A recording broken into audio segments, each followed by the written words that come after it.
देश में इतने सारे युवा हैं जो बेकार हैं, बेरोजगार हैं और उनकी तुलना की जाती है कॉकरोचेस से। एक तरफ हमारे आदरणीय प्रधानमंत्री जी बोलते हैं कि आप वर्क फ्रॉम होम कीजिए, आप पेट्रोल डीजल का इस्तेमाल मत कीजिए, कुकिंग ऑयल का इस्तेमाल ज्यादा मत कीजिए। जो वो हमको बोल रहे हैं वो खुद वो प्रैक्टिस नहीं कर रहे हैं, तो जाके लोगों में कहीं जाके कोई कंफ्यूजन होता है कि जो प्रैक्टिस हो रहा है और जो प्रीच हो रहा है वो डिफरेंट क्यों हो रहा है। विश्व बंधु बनने के साथ साथ अपने देश के लोगों का मित्र बनना भी बहुत जरूरी है। मेरा नाम भी जुड़ा है इसके साथ और ऐसा कहा जा रहा है कि अपेरेंटली एक ऐसा प्रॉपर्टी है जो अभिषेक बैनर्जी और शायोनी घोष के नाम पे ज्वाइंटली है। मुझे पता नहीं है शायोनी घोष कौन है। It is been done by a BJP member, it's been done by a BJP कार्यकर्ता है ना, नगर पालिका chairman. So it is for the country to see कि पूरे देश में अगर एक सिटिंग मेंबर ऑफ पार्लियामेंट, एक महिला पॉलिटिशियन के विरुद्ध ऐसी बातें हो सकती हैं, तो यहाँ पे इस देश में साधारण महिलाएं किस दहशत में हर दिन जीती है, ये सबको समझ में आ रहा है। तो मैंने ट्वीट किया है और आगे जाके एक्शन लेना या सिक्योरिटी निश्चित करना, it lies with the honourable prime minister, home minister and the CM of West Bengal. Well, probably because I'm a voice of dissent, if it comes personally to me. And also because BJP has won Bengal newly. अब नए जीत के आए हैं, बहुत excitement है, आक्रोश भी है और जीतने के एक्साइटेड में, उल्लास में शायद भूल जा रहे हैं कि कहीं जाके एक लाइन होती है जिस सीमा को कभी क्रॉस नहीं करना चाहिए। पर मैं ये भी बोलना चाहती हूँ कि देखिए, जीत के आए हैं और ये खुशी की बात है।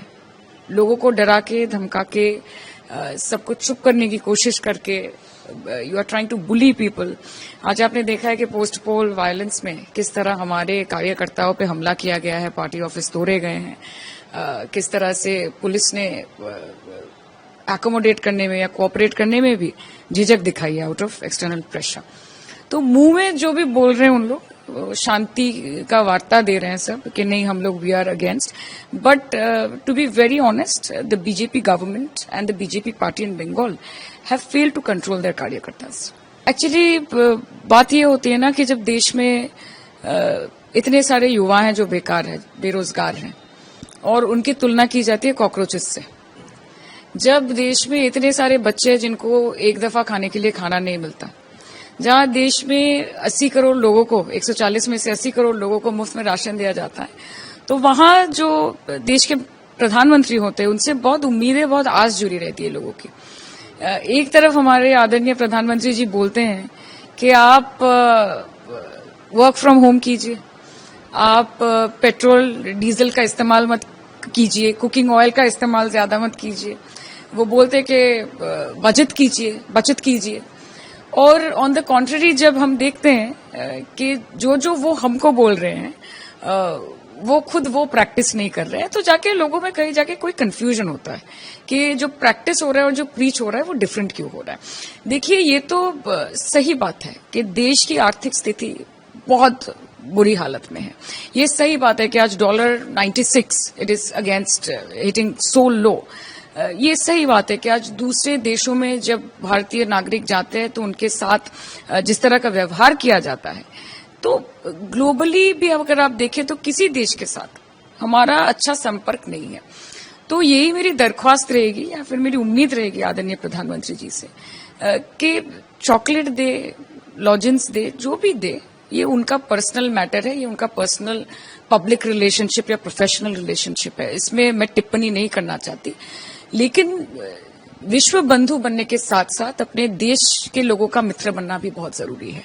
तो वो जल्द से जल्द वापस आए और यहाँ के जो मुद्दे हैं, जो महंगाई का मुद्दा है, जो बेरोजगारी का मुद्दा है, जो बेरोजगार युवाओं का मुद्दा है, जिस तरह नीट का पेपर लीक हो गया, जिस तरह एक हफ्ते में 2 बार पेट्रोल प्राइसेस बढ़ रहे हैं, जिस तरह दूध का दाम बढ़ रहा है, जिस तरह एवरी एसेंशियल कमोडिटी, ये एक दबाव क्रिएट कर रहा है हर भारतीय नागरिक पर।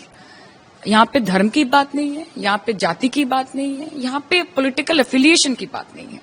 यहाँ पे भारत के लोग जिन्होंने बहुत उम्मीद लेके और आशा लेकर भारतीय जनता पार्टी को सत्ता में बिठाया था, वो अपनी बात रख पा रहे हैं कि नहीं, वो उन्होंने जो वादा किया था वो निभा पा रहे हैं कि नहीं, उस पर चर्चा होनी चाहिए। Mamata Banerjee also commented that the BJP will be removed from the center because of the torture going on against the poor people. हाँ, देखिए, ये तो सही बात है। जिस तरह से आज पश्चिम बंगाल में नई नई सरकार बनी है और उसके बाद जिस तरह से ये ड्राइव्स चल रहे हैं, जिस तरह से गरीब लोगों का स्टॉल, ये जो हॉकर कॉर्नर है, ये सारे इनको हटाया जा रहा है विदाउट एनी नोटिस, ये बहुत ये बेरहमी से किया जा रहा है। देखिए, गरीब लोग हैं। आज जो लोग ऊंचे ऊंचे बिल्डिंगों में बैठे रहते हैं वो बोल सकते हैं कि ये तो गरीब है, ये भिखारी है, ये तो कूड़े हैं, ये तो कचरे हैं, लेकिन वो इंसान है। आप हटा सकते हैं, आप एनक्रोचमेंट ड्राइव कर सकते हैं, आप डिसलोकेशन कर सकते हैं, लेकिन आपको उसके साथ एक फुल प्रूफ प्लान भी लाना पड़ेगा कि कैसे आप ये सब लोग जो दिन का 200, 300, 500 रुपए कमा के अपना जिनका गुजारा होता है, इन लोगों को आपको रिलोकेट करके कहीं बिठाना है। आपको डेजिग्नेटेड स्पॉट्स देने हैं जहां पे हॉकर बैठ सके, जहां पे वो लोग आके खरीद सके।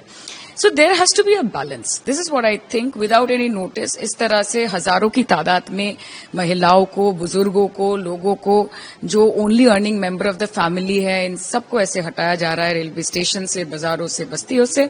It is really unfortunate that this government is only working towards making the rich rich, and it is working towards making the poor more poor, and it is very, very unfortunate. And you were talking about the notice. Recently, a notice been served to Abhishek Banerjee Saudi also, but mayor wasn't aware of the notice, and the mayor is the policy maker. So who's actually taking all the action? See, I will be very honest with you. मेरा नाम भी जुड़ा है इसके साथ, और ऐसा कहा जा रहा है कि अपेरेंटली एक ऐसा प्रॉपर्टी है जो अभिषेक बैनर्जी और शायोनी घोष के नाम पे जॉइंटली है। मुझे पता नहीं ये शायोनी घोष कौन है, लेकिन आपके माध्यम से मैं ये बताना चाहती हूँ, ये मैंने ट्वीट भी किया है कि मेरे इलेक्शन एफिडेविट में मेरा जो एसेट है वो डिक्लेयर किया हुआ है। जिनको देखना है वो जाके देख ले। और आप लोग पत्रकार हैं, आप लोगों में इंटरेस्ट ज्यादा है, इंक्वायरी ज्यादा है। जिसको भी जानना है कि वो अभिषेक बैनर्जी या वो शायोनी घोष जिनका एक जॉइंट प्रॉपर्टी है, ये कौन लोग हैं, आप जाके खुद निकाल लीजिए। मेयर को तो इन्फॉर्म करना चाहिए ना इस बारे में, जो नोटिस सर्व किया जा रहा है, मेयर को भी पता नहीं। मेयर को पता नहीं है। और इस हिसाब, देखिए, this is all vendetta politics. आज जिस हिसाब से भारतीय जनता पार्टी की सरकार ऑपोजिशन और तृणमूल के पीछे आ रही है, हाथ धोके पड़ी हुई है, इट इज गिवन कि वो चाहते हैं कि तृणमूल पार्टी का नामो निशान तक मत ना रहे। वो चाहते हैं कि इस देश में, ये भारतीय जनता पार्टी का एक एजेंडा है कि one nation, one party and one political affiliation, one prime minister, one language, ये सब एक करना चाहते हैं। तो वहां पे जाके ये चाहते ही हैं कि ऑपोजिशन बोल के कुछ ना ही रहे, ऑपोजिशन बोल के कुछ ना रहे इस देश में, और सिर्फ एक पार्टी ये देश को चलाए। और जब ऐसा कुछ एजेंडा बन जाता है तो ऑपोजिशन के लोगों के पीछे हाथ धो के, आज आप यूपी में देखिए किस तरह से इकरा हसन, उनके साथ जो व्यवहार किया गया यूपी प्रशासन की तरफ से, तो मैं कहां से उम्मीद कर सकती हूँ कि यूपी प्रशासन मेरे साथ खड़ा होगा जब मुझे ऐसे थ्रेट्स मिल रहे हैं। वो भी एक चुनी हुई सांसद है, विपक्ष से हैं। आप देखिए आज जिस तरह महुआ मोइत्रा जी को टारगेट किया जा रहा है हर चीज में, अभिषेक बैनर्जी को टारगेट किया जा रहा है, तृणमूल के हर स्तर के हर नेता को टारगेट किया जा रहा है, 2021 के मामले में अरेस्ट किया जा रहा है। हालांकि पोस्ट पोल वायलेंस 2024-26 में जो हुआ है उसकी कोई कार्रवाई नहीं हो रही है। बीजेपी कार्यकर्ताओं ने, जिन्होंने तृणमूल कांग्रेस के कार्यकर्ताओं को मारा, पीटा, तृणमूल कांग्रेस के ऑफिसों को तोड़ा, उनके विरुद्ध कोई कार्रवाई नहीं हो रही है। 2021 में किस तृणमूल नेता ने क्या किया था, ये सब कह के हमारे कार्यकर्ताओं को, हमारी लीडरशिप को वो डिटेन कर रहे हैं। तो लड़ाई जारी रहेगी, ये नया कुछ पैतरा है नहीं। हमने देखा है किस तरह से विपक्ष को चुप कराने का काम ये भारतीय जनता पार्टी करती है। हम लोगों के साथ है, लोगों के आशीर्वाद से जीत के यहाँ तक आए हैं और आगे उन्हीं के मुद्दों के लेकर लड़ेंगे। See, I think it is Jahangir's own decision, और ये पार्टी ने भी अपना स्टांस क्लियर किया है कि पार्टी के साथ इसकी कोई कंसल्टेंसी नहीं हुई थी। जहांगीर को शायद लगा होगा कि he is not feeling safe, और उनके ऊपर भी काफी थ्रेट थे जिसको लेकर वो कोर्ट भी गए थे कि उनको प्रोटेक्शन की जरूरत थी। और अगर ये इलेक्शन होता भी तो ये फ्री और फेयर इलेक्शन तो होता नहीं। तो मुझे लगता है ये सब सोच के व्यक्तिगत तौर से उन्होंने ये डिसीजन लिया है, वो सबसे अच्छा बोल पाएंगे।